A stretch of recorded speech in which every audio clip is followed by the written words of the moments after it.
A partire dal 2017, con la legge regionale denominata Promozione e Valorizzazione dell'invecchiamento attivo, la Regione del Veneto ha riconosciuto e valorizzato il ruolo delle persone adulte o anziane nella comunità, promuovendone la partecipazione alla vita sociale, civile, economica e culturale, un ruolo fondamentale nella società. L'invecchiamento attivo è un approccio che prevede il coinvolgimento delle persone anziane nella società per mantenere l'autonomia e migliorare la qualità della vita.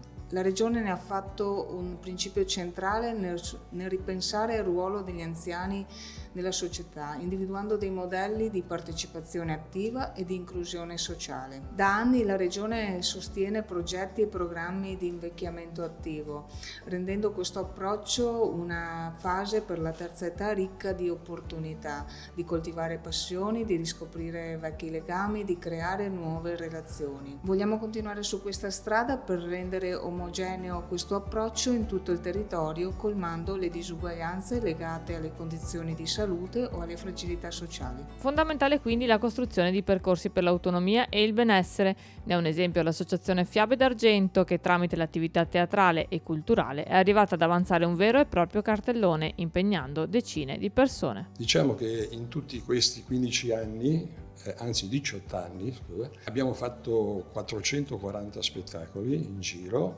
Noi abbiamo avuto l'aiuto dell'amministrazione comunale di Santa Lucia e abbiamo la grandissima opportunità di avere una struttura che si chiama Pala Castanè, dove durante i mesi di lavoro intenso a preparare il nuovo spettacolo, ad esempio, 3 volte alla settimana, qualche volta eccezionalmente anche 4, ci ritroviamo a provare o gli attori da soli, o la band da sola, o tutti e due assieme.